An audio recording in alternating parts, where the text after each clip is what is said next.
So we're going to kick off with nutrition, as I was saying yesterday.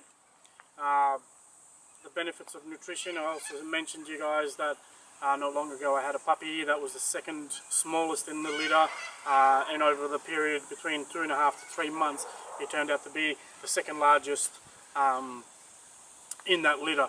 A lot of it, of course, it is genetics. An American Bully will have a very different sort of genetic to most other dogs, but as I said as well in the live stream, it doesn't matter how much you feed an Amstaff or what you're feeding it, it's never going to look like an American Bully because they're two different breeds at the moment. So raw diet, this is what I feed my dogs and this is what we're going to talk about. Alright, so apart from the obvious fact that we're talking about a raw, fresh diet, the benefits that this brings to the table for our dogs are healthier dogs, dogs with more energy, cleaner energy. It's not a hyperactive energy, it's a nice, beautiful, clean energy where the dog is willing to exercise, but at the same time the dog can be turned off at any time. Shinier coats, healthier teeth. Probably one of the biggest and the best benefits of feeding a raw diet is not having to put up with the smelly, sloppy kibble poos that you're going to find all over your backyard. In fact, with a raw diet, your poos over the 12-hour period, if you haven't picked them up, they will go they're very small and white. Also, the benefits include that for kibble, your dog needs about 75% water, roughly about 25% water, between 50 and 75% water to push that around its body, to digest it and push it around your body. The raw diet is mainly water. There's a lot of water in there, so it doesn't need as much water, so the chances of dehydrating on a raw diet are a lot slimmer than it would be on a kibble diet. So if we want to talk about what cons there are to feeding raw, there is a fair few. Just as there is a lot of benefits in feeding a raw diet, we have our cons. The cons are not getting it right, missing out on key ingredients, not putting in enough calcium for puppies, making sure that there's enough vitamins and supplements in there. It could really turn out a lot worse than what it is. So unless you're either going to somebody who knows what they're doing, or you're looking up or you're reading up and you're really studying it step by step, I'd suggest talking to a professional before getting on a raw diet, or making sure that you have a very good understanding of how to make a raw diet. As far as it being safe for all dogs, I think it depends on the dog itself. Some dogs, like humans, will have certain allergies to certain foods, so probably the only real way to get a grip of a grip on the understanding of how your dog is going to sort of digest these foods is to really give it a go, and together with your vet you'll be able to sort of process of elimination if there is any irritation or if there's any skin conditions, you'll be able to take out or add something to the diet. So yeah, so there is cons to doing a diet. So yeah, studying again is the #1 key. So preparing your food for your dog when you're talking about a raw diet, guys, I wouldn't change it any differently to how you would prepare your own meals. So you want a nice clean place, preferably inside if you can do it, or if it's outside you probably could do it later at night so there's less flies in summer. But you want to be keeping everything clean, because don't forget you are touching raw meats, you're touching raw chicken, so the chances of getting sick of bacteria and stuff is going to become high. Depending on where you're getting the food from, most of these raw diets should not have any preservatives in them, so freezing them is going to be your #1 thing. In the freezer you'll be able to keep for up to 3 months, and you only thaw out what you need on a 24-hour basis. But I wouldn't keep a raw diet in your fridge more than 2 or 3 days at a time, and I definitely wouldn't keep it with the food that your family or that you eat. I would have a different compartment for it. So the rule of thumb with feeding a raw diet is 2% of the dog's body weight. Now this is 2%, we are talking about your couch potatoes. We're talking about your normal dogs that maybe get a half an hour walk a day. Lower to medium energy dog. The higher energy dog it is, the more you will increase that. So you could go up to 2.5%, 3%. It also depends on the activity levels of your dog. But 2% per dog per body weight. So if your dog is 50 kilos, you're looking at 1 kilo of food a day. But again, it depends on the energy levels and requirements of your dog. Every dog is different. How often should we feed raw?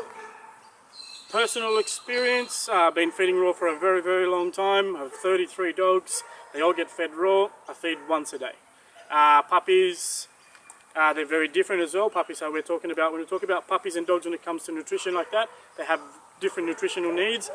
So a puppy could be a completely different conversation that we might have to have on a separate note.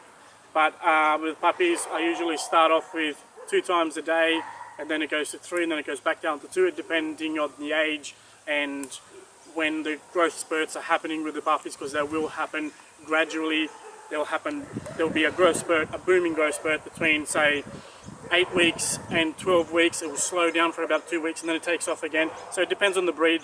But with the bullies, I have noticed that once they get around to about that 13 kilo mark, the weight stays there a little bit. It slows down a little bit until they gradually get that week and a half over it, and then they go back to putting on a lot of more weight, roughly about 1 kilo a week. But it depends on the dog.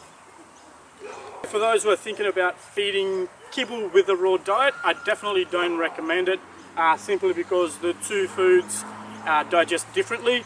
Now I know it would be common sense to think that kibble digests, raw will digest faster, but no, it doesn't. Raw digest a lot later than actual kibble would, because you've got the bones contents in there. So there was a study done where they actually videoed this digestive tract of the dogs. One fed kibble, it completely nearly digested the whole food in about 6 hours, where the dog that was fed raw, it was 8 hours and still counting, and they stopped the experiment there because it was 8 hours and there was still food in the stomach and it was still being passed through. So if you're going to do that, I would definitely feed maybe the kibble in the morning and the raw at night, or vice versa. It doesn't really matter, but I wouldn't feed them together, because it will create an upset stomach. So as far as supplements, what supplements we can give the dog, I was talking about this again in that live stream. I don't give any supplements, and I'm not going to mention any brands of supplements out there just in case that they come after, because that's what the world has come down to today. But as far as supplements go, I always give fresh supplements. So you could put in, you got blueberries, you got pomegranate, your milk thistle, which you can get it's a powdered form, Siberian ginseng, your omega-3s. Look at stuff like hemp seed oil. It has one of the best omega-3 to omega-6 ratios that you can get out there. Taurine, thiamine, vitamin D, vitamin A, vitamin B, spirulina, pineapple, I think I mentioned that already, and vitamin K. So feeding raw is it better cost-wise? I would say yes, for the simple fact is that my vet hasn't seen me in years and years. Simple fact is my dogs don't get sick. They don't even get fleas. They don't get fleas. They don't get ticks. They don't get worms. There is a lot of cost-benefit related things that come with a massive raw diet. Their teeth are not rotten. They don't have to, like, literally, I don't remember the last time we've had to go to the vet. With 33 dogs, you'd think that the chances of going to the vet are extremely higher, but I think that the normal person at home with 1 or 2 dogs goes to the vet 6-7 times more than I do. So the cost benefits, it does cost cheaper as well. It is cheaper to make your diet. It shouldn't be that expensive, but health wise, again guys, like, you'd say goodbye to your vet, that's for sure.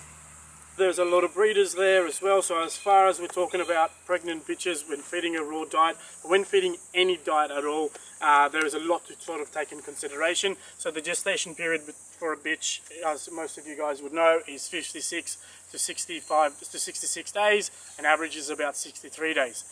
So for the first 4 to 5 weeks, those puppies are not growing very much, so the energy requirements for the bitch, or the food requirements for the bitch, it shouldn't be very different to what she normally was. So that critical growth period starts after the 5 weeks until she delivers.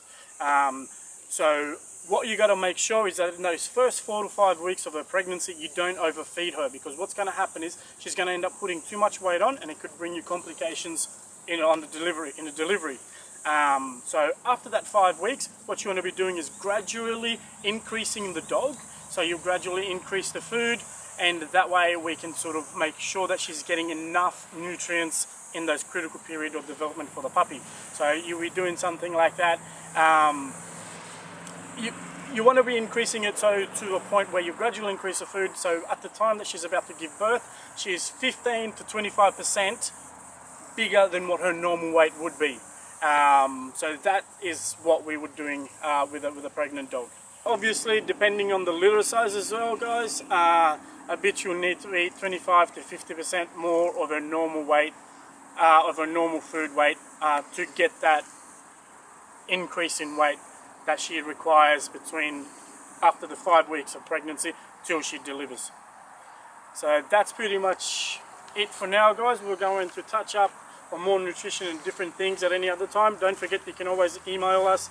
You can email me, thebullyexperience@gmail.com. You can message the page here, or you can just ask me directly on Facebook, guys. I'm very easygoing. I'm more than happy to answer any questions that people will have. We will touch up on different parts of anything. If there's a recipe out there that you guys want to know, how can I feed my dog, if you want to know recipes and all that sort of stuff, just hit us up, man. This is what we're here for. We're here to help each other. We're here to grow as a community, as I said, and it's my obsession to make the Australian Bully one of the best in the world. People take notice of what we do, and we're going to share any information. We're not going to try and hold out on anybody or anything, so everybody out there has the right to get the information that they need to make sure that those bullies are. We're going to break the chains.